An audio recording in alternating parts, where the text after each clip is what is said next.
So Year 7s, we're going to be carrying on with the work that we've done on Gothic stories and story writing, and we're going to be actually thinking about planning stories today and to make sure that we're organising stories well and developing stories well. When you write a story, and you'll have done this in the past many times, you do need to edit, you do need to redraft. It is almost impossible to write a story the first time and it's perfect. The best stories are planned and developed and changed and edited and then looked back again and redrafted. There's lots and lots of work that goes into writing a really good story.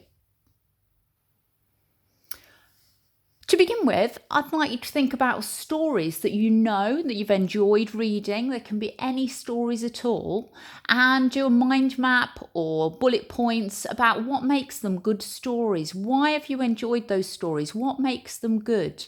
And then have a think about any common features of the stories that you've enjoyed.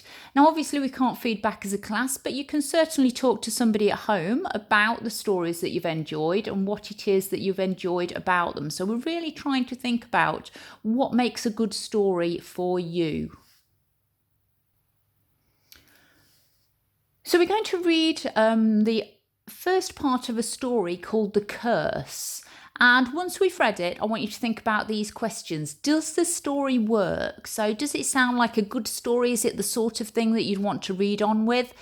If not, why not? What's wrong with it? How could it be improved? Again, you can discuss this with somebody at home, whether that's parents, brothers or sisters, whoever it is that you're living with at the moment.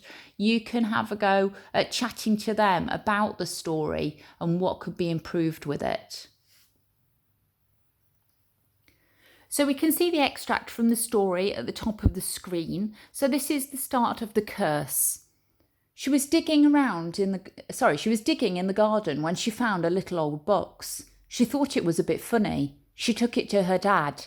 He opened it and an ancient curse got out and started killing people. She chased the curse around an old ruined castle. In the end, she managed to defeat the curse and she was a hero.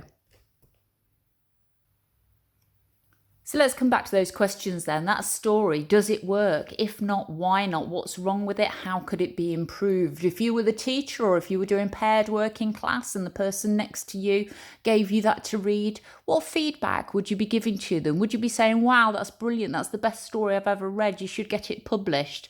Or otherwise, what in feedback would you be giving to them?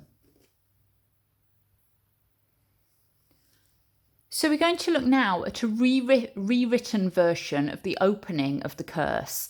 And to begin with, I want you to think about how the rewritten version is better than the original. Okay, so let's have a read through of it and then we can see how it's improved.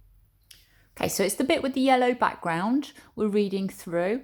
It was while Sam was digging in her father's vegetable patch that she found the box. She was angrily thrusting the spade deep into his prize onions, chopping through the leaves and bulbs when the spade hit something hard and unyielding.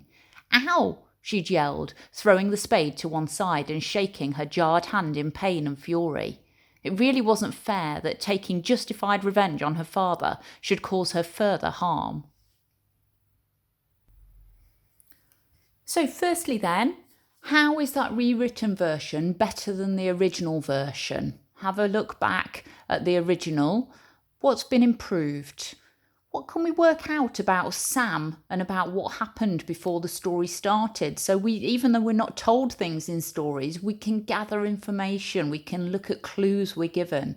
What have we found out about Sam that's happened to her before the story's actually started? Okay, and look back at the original version of The Curse. What could happen at each of the other 6 steps in the suggested story structure? So I'm going to show you a suggested story structure, and what I'd like you to do is have a go at making notes about different parts of the story and what might happen at each part. So let's look at this story structure then, and then I'd like you to carry on with making notes about that curse story and what could happen at each of these parts. So we always start off with a story by setting the scene and the characters. We need a background to places and characters and what happened before the story started. As it tells us, this helps to draw the reader in. Some stories start with action and then pause to set the scene. But in that opening part of a story, we need to have an idea about where our story set and who our main character is. The next part of a structure of a story is a problem. So a main character meets a challenge or a problem, their normal life is disturbed in some way, something unusual and startling happens. So if we're carrying on with this story of the curse, what could happen at the problem point of this story? Adjustment. Part 3. The character gets used to the problem so that it no longer troubles them. However, they might have been changed in some way. Through this, we learn things about the character and perhaps they learn about themselves. So again, thinking back to that curse story, what could happen in the adjustment part of the story? So the next part of the story is the complication, a new, larger and trickier problem for the main character. They probably have to make a difficult decision that tests their strength of character. Think about the curse. What could happen at this point in the story? After that, we've got another adjustment. Again, the character comes to terms with this new, larger problem. They're probably left changed in some important way. We move on then to a crisis at the 6th part of the story. Because the main character never completely solved the problem or complication, a much larger problem, a crisis happens. They can't just cope with the crisis, they have to do something dramatic and life-changing.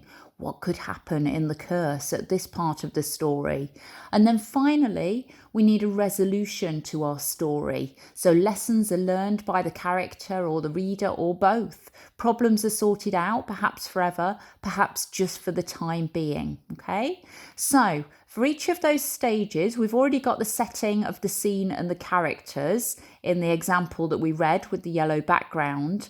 But I'd like to have a go at making notes about what might happen at the problem stage, the adjustment stage, complication, adjustment, crisis and resolution. Okay?